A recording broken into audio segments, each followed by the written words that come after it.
샬롬 샬롬 샬롬 샬롬 샬롬. 하나님 사랑합니다. 여러분 주 안에서 사랑합니다. 오늘은 히브리서 6장 13절부터 20절 말씀까지, 어제는 히브리서 6장 1, 2절 말씀을 가지고 함께 은혜를 나눴고, 오늘은 13절에서 20절 소망의 닷, 이런 제목으로 함께 은혜를 나눕니다. 13절에 보니까 하나님의 아브라함에게 약속하실 때 가리켜 맹세할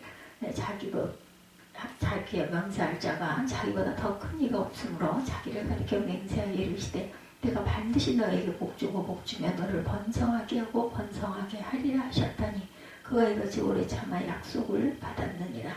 사람들은 자기보다 더 큰 자를 가리켜 맹세하나니 맹세는 그들이 다투는 모든 일의 최후 확정이니라. 하나님은 약속을 기업으로 받은 자들에게 그 뜻이 변하지 아니함을 충분히 나타내시려고 그 일을 맹세로 보증하셨나니 이는 하나님이 거짓말을 하실 수 없는 이 두 가지 변하지 못할 사실로 말미암아 앞에 있는 소망을 얻으려고 피난처를 찾는 우리에게 큰 안위를 받게 하려 하심이라. 우리가 이 소망을 가지고 있는 것은 영혼의 닭 같아서 튼튼하고 견고하여 휘장 안에 들어가나니 그리로 가서 앞서가신 예수께서 멜기세덱의 반차를 따라 영원히 대제사장이 되어 우리를 위하여 들어가셨느니라. 아멘. 과학과 기술이 첨단을 달리고 있는 오늘날 건조되는 선박들은 옛날 롤을 젓고 도출 달아 움직이던 배와는 모든 면에서 아주 크게 다르죠. 우선 디젤 엔진을 이용하는 동력에서부터 금속과 합성 섬유로 만들어진 그 선체, 그리고 각종 정교한 항해 장치에 이르기까지 실로 엄청난 차이가 있을 것입니다. 그에 대해서는 잘 모르지만 엄청난 차이가 있겠죠. 그냥 나무로 만드는 돛담배하고 많이 다르죠. 그런데 현대식으로 만들어진 배라 해도 과거에 비해 똑같은 것이 있는데 그게 바로 닷입니다. 닷. 이것은 주로 항구에서 배를 정박시킬 때 쓰는 도구인데 옛날에는 그것 외에도 또 하나의 중요한 용도가 있었다고 그래요. 배가 큰 풍랑을 만나서 돛대가 꺾이게 되면 추진력을 잃게 되고 그 결과 파도를 측면으로 받게 되면서 순식간에 뒤집힐 위험에 처하게 됩니다. 그때 마지막 수단으로 닻을 이물 쪽으로 내리는데 만약 수심이 깊지 않아서 그다지 해저에 걸리게 되면 그것을 중심으로 뱃머리가 바람이 불어오는 쪽으로 고정이 된다고 그러죠. 그렇게 되면 배가 추진력이 있을 때 배 진로를 파도가 덮쳐오는 방향과 직각으로 유지하는 것과 비슷한 효과가 나타나면서 전복의 가능성을 크게 감소시킬 수 있다고 그래요. 성도들의 온갖 위험과 환란이 끊임없이 닥쳐오는 세상을 통과할 때 자신의 영혼을 지켜내기 위해서도 그런 닻이 꼭 필요합니다. 그 위협적인 그런 세파 중에 자신의 생명을 든든히 고정시켜주고 자신의 삶의 방향을 구원의 길로 유지시켜줄 수 있는 영혼의 닻을 절대로 놓치지 말아야 하는데 바로 오늘 본문이 가르쳐줍니다. 사상 초유의 재앙이 여전히 그 나라와 온 세계를 위협하고 있는 가운데 벌써 인터넷 중계 예배를 드릴 수밖에 없게 되었어요. 그렇죠? 벌써 몇 년, 3년여가 됐습니다. 엊그제 같은데 19년부터 시작이 됐으니까 그렇죠? 그래서 요즘에는 그냥 인터넷 예배가 그냥 당연한 자연스러운 그런 현상이 되었죠. 더 좋은 미래가 꼭 올 것을 기다리며 우리는 끝까지 인내해야 할 줄로 믿습니다. 어떤 상황의 예배일지라도 그것이 하나님이 주신 말씀이니 그죠? 뭐 대면이나 비대면이나 그런 거 신경을 쓰지 말아야 되겠죠. 히브리서 6장 13절부터 15절까지의 말씀이 바로 이 점을 우리에게 상기시켜 주는데 하나님의 아브라함에게 약속하실 때 가리켜 맹세한 자가 자기보다 더 큰 이가 없으므로 자기를 가리켜 맹세하여 이르시되 내가 반드시 너에게 복주고 복주며 너를 번성하게 하고 번성하게 하리라 하셨더니 15절에 그가 이것에 오래 참아 약속을 받았느니라 이렇게 증거합니다. 흔히 믿음의 조상 아브라함, 소망의 조상 이삭, 사랑의 조상 야곱이라 이렇게 말을 하기도 하죠. 사실에 있어서 아브라함이야말로 믿음의 조상인 동시에 또한 소망의 조상이라고 불려서 조금도 모자랄 것이 없는 사람입니다. 내가 반드시 너에게 복주고 복주며 너를 번성하게 하고 번성하게 하리라는 이 하나님의 약속을 제일 처음 받았을 때 아브라함의 나이가 75세였습니다. 그리고 그 약속이 이삭의 출생을 통하여 성취될 때까지는 무려 25년이라는 세월이 흘러갔고 그 기간 동안 아브라함에게 요구된 것이 곧 인내였죠. 그 세월이 너무 오래 걸렸던 까닭에 아브라함 자신도 흔들렸던 때가 없지는 않았어요. 그는 자기가 데리고 있던 종 다메섹 사람 엘리에셀을 후계자로 삼을까 생각도 해보았지만 기다려 지쳐 하갈이라는 첩을 두고 그를 통해 선자 이스마엘을 낳게 되죠. 그렇지만 그럴 때마다 하나님께서는 아브라함에게 나타나셔서 당신의 약속을 재확인시켜 주셨고 결국에는 모든 소망이 끊어진 듯 보였던 100세의 나이에 이르렀을 때 이삭을 낳게 되는 소망의 성취를 맛보게 됩니다. 그렇지만 아브라함의 인내는 거기서 끝난 것이 아니었어요. 바로 그 이삭을 제물로 바치라는 하나님의 테스트가 주어졌을 때에도 그는 또 한 번의 인내를 발휘합니다. 일단 성취된 소망을 다시 포기하는 하나님의 모순된 듯한 명령을 듣고서도 그는 아마도 하나님께서 이삭을 죽은 자 가운데서 다시 살려주실 것이다 나름대로 믿으면서 끝까지 소망을 잃지 않죠. 그래서 로마서 4장 18절에 아브라함이 바랄 수 없는 중에 바라고 믿었으니 라고 소망할 수 없는 상황에서까지도 소망했다라고 칭찬합니다. 정말 소망이 풍성한 사람은 그 소망이 이루어지기까지 인내 또한 멈추지 말아야 합니다. 하나님께서 25년이라는 평생을 기다리게 하셔도 끝까지 참고 끝까지 바라고 기다릴 줄 알아야 한다라는 것이죠.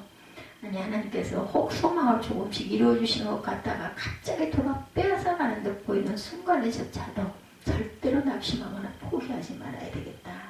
왜냐하면 우리 하나님께서는 어떤 축복을 우리에게 약속하실 때 자기보다 더 큰 이가 없으므로 자기를 가리켜 맹세하시면서 내가 반드시 너를 복주고 번성하겠다고 약속해 주시는 분이시기 때문입니다. 하나님은 당신의 약속에 대한 보증을 서줄 만한 자기보다 더 큰 이가 없는 까닭에 항상 당신 자신을 보증인으로 내세울 수밖에 없을 정도로 실로 크신 분이라는 것. 이런 하나님께서 우리에게 반드시 복주고 번성하게 해주겠다라고 약속해 주시는데 그것이 우리가 기대했던 것보다 좀 더 시간이 걸린다 해도 부도가 날 리는 없죠. 그러므로 사업 시작한 지 얼마나 되었다고 벌써부터 하나님 앞에 왜 아직도 축복해 주시지 않나 하고 함부로 불평하지 말아야 되겠다. 이제 막 어린 그 새 소식반 첫 학기를 마쳐먹고 왜 우리 그 소식반을 통해서 점들 열매가 나오지 않는 것일까? 라고 지레짐작하지 말아야 된다. 여러분의 불신 남편을 전도하고자 노력해온 것이 10년, 20년이 지났다 할지라도 난치에 지병 있는 자식이나 부모를 위해 평생을 기도해왔지만 아무런 응답이 보이지 않나 할지라도 포기할 때가 아직 아니라는 것. 왜냐하면 바로 그때야말로 저와 여러분이 바랄 수 없는 중에 바라는 소망을 계속 지켜나가야 할 만한 때이기 때문이다. 훈련병들이 유격장에서 극기 훈련을 받다 보면 누구나 다 더 이상 버틸 수 있는 한계점이 이제는 끝났다라고 생각할 때 조교는 버텨라고 벼락 같은 소리로 독려를 하는데 신기하게도 그 한마디가 훈련병들에게는 엄청난 힘이 된다고 합니다. 그저 힘들다는 생각에만 사로잡히면 그 순간 포기하게 되지만 모든 잡념을 떨쳐버리고 버티자라는 한 가지에만 집중하게 되면 갑자기 어디에서 오는지도 모르는 새 힘이 솟아나게 된다는 거죠. 우리 신앙생활에서도 그처럼 무조건 버텨내야 할 때가 있다는 것. 특히 조금 잘 되어가는 것처럼 보이다 갑자기 망하게 될 때 조금 숨 돌릴 수 있을 만큼 회복되었다가 다시 한번 밑바닥으로 내려앉게 될 때 결코 낙심하지 말고 조금 더 인내해야 되겠다. 왜냐하면 우리 하늘아버지께서 내가 너를 반드시 복주시겠다고 약속하신 것을 절대로 잊거나 어길 수 없는 신실한 분이시라는 거죠. 정말로 하나님 앞에서 소망을 지키는 성도는 오직 오래 참음으로써 그 약속을 성취하게 되는지를 깨닫고 현재의 어려움 중에 조금만 더 인내함으로 우리 앞에 예비되어 있을 복을 꼭 누리는 저와 여러분들이 되시기를 주님의 이름으로 축복합니다. 현실은 아무리 어려워도 하나님의 신실하심을 또한 굳게 의지하고 가야 합니다. 히브리서 6장 16절부터 18절에 보면 사람들은 자기보다 더 큰 자를 가리켜 맹세하나니 맹세는 그들이 다투는 모든 일의 최후 확정이니라.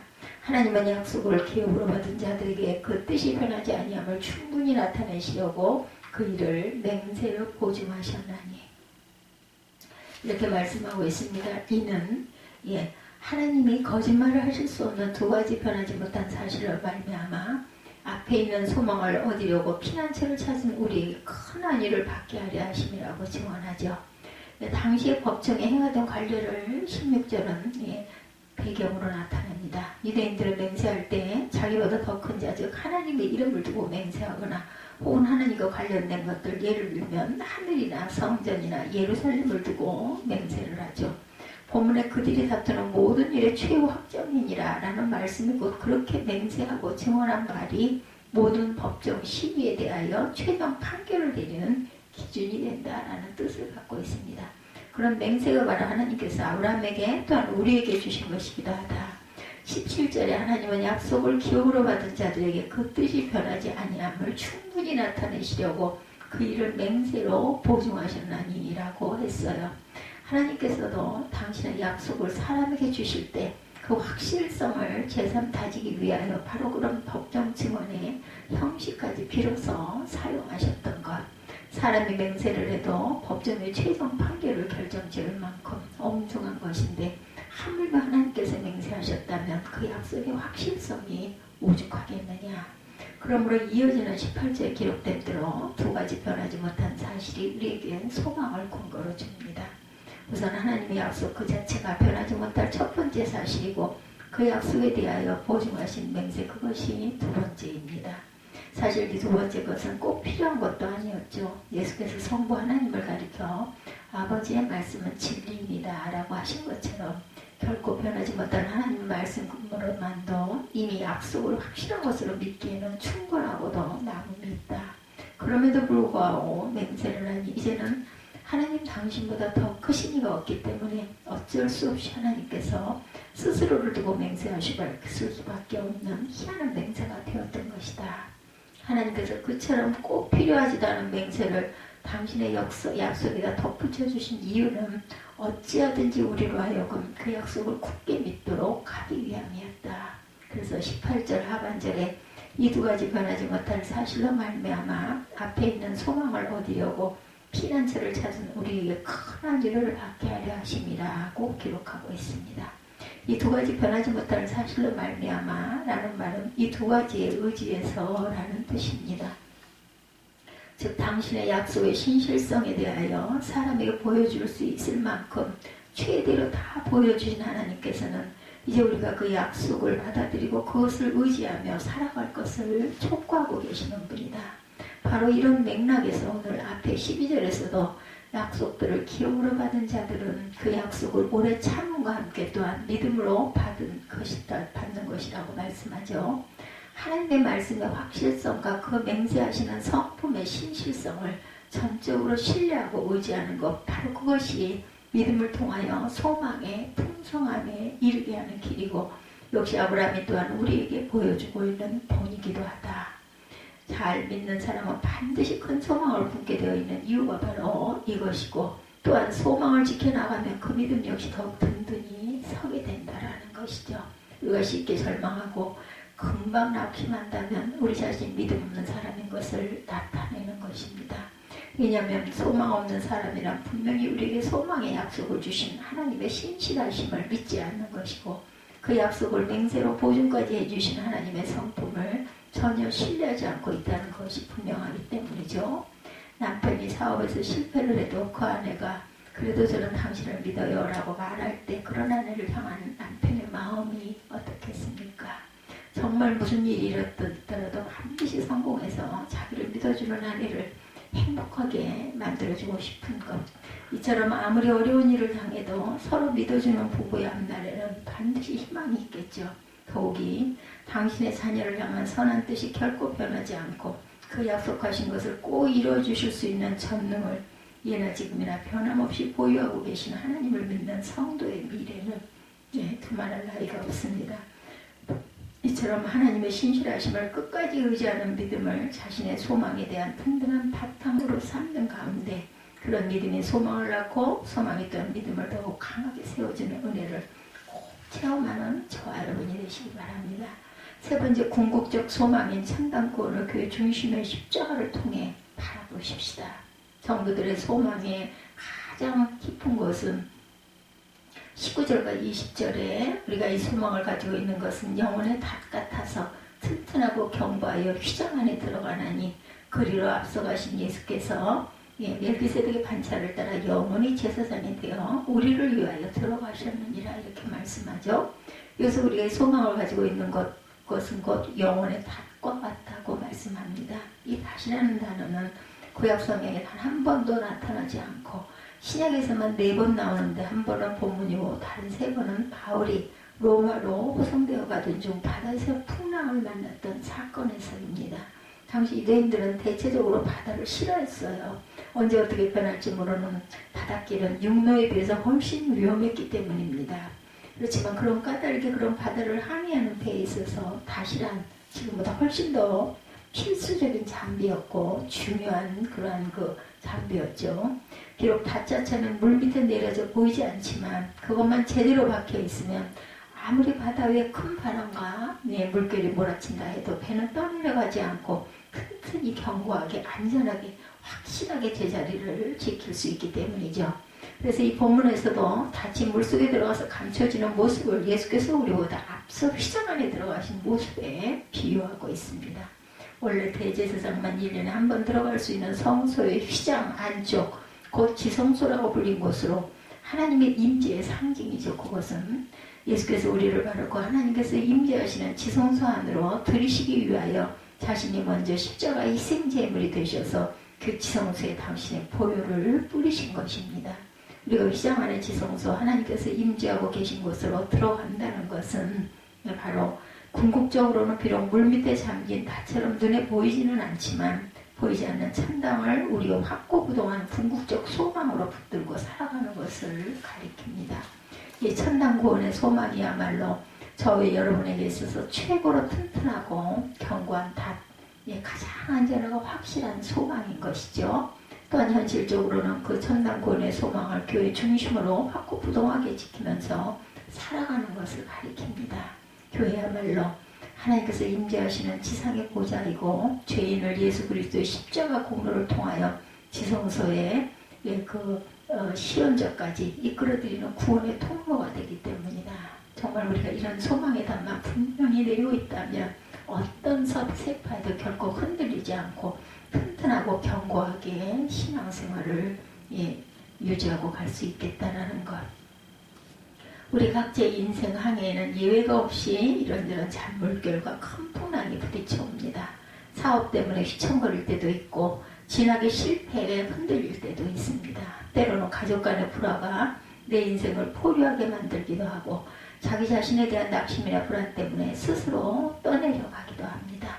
그렇지만 아무리 인생의 바다 위에서 그런 바람과 파도와 물결이 거세게 몰아쳐 온다 해도 우리 영혼의 담만 정확하게 내려져 있다면 아무 문제가 없죠.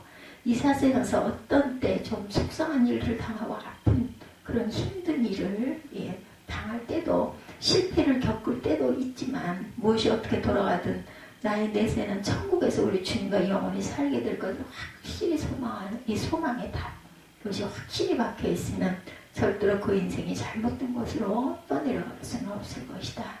천당 구원을 확실히 붙잡고 있는 성도들을 도대체 이 세상에 어떻게 감당하며 도전할 수가 있겠습니까? 그리고 그런 소망의 닷은 오직 교회 중심적이고 신앙생활을 함으로써 든든히 내릴 수가 있다는 것 또한 우리는 알고 있습니다. 교회 강단 아닌 다른 어느 곳에서 우리에게 이런 구원의 복음을 선포하는 곳은 없죠. 교회 성도 아닌 다른 어떤 사람들과 이런 천국의 기쁨을 함께 맛보며 갈 수가 있겠습니까? 교회의 머리 대신 그리스도가 아닌 다른 어떤 성인이나 교주가 자신의 몸을 위해 다른 희생제물로 바치는 놀랍고도 고마운 대제사장이 되어주시겠습니까? 실로 그리스도께서 피로 값주고 사신 교회만이 이 세상에서 우리 영혼의 닷을 내릴 만한 가장 안전한 포구입니다. 우리 모두가 처음으로 겪고 있는 이 큰 재난의 풍파를 통과하는 동안에라도 그 무엇도 빼앗아 갈 수 없는 놀라운 소망, 예수께서 십자가를 통하여 휘장을 찢으심으로 길을 열어놓으신 천국의 소망의 닷을 교회 중심의 삶을 통해서 깊이 박아놓음으로 끝내 축복의 저편에 꼭 함께 도달하는 저와 여러분들이 되시기를 주님의 이름으로 축복합니다. 네, 여러분들 헨리의 유명한 단편 소설인 마지막 잎새 잘 아시죠? 예, 폐렴에 걸린 그 준씨라는 화가지망생 여자가 삶에 대하여 완전히 포기하고 그저 창밖만 보느니 보이면 담쟁이 동물 남아있는 잎만 세면서 마지막 잎이 떨어지는 날 자기도 죽게 될 것이다 이렇게 생각을 합니다. 드디어 정말 담쟁이 동물의 잎이 딱 하나만 남게 되었는데 그날 밤 세찬 바람이 몰아칩니다. 하지만 다음날 아침에 존씨가 밖을 내려다보니 마지막 잎새는 떨어지지 않고 여전히 달려있었고 그 다음날도 역시 마찬가지로 달려있습니다.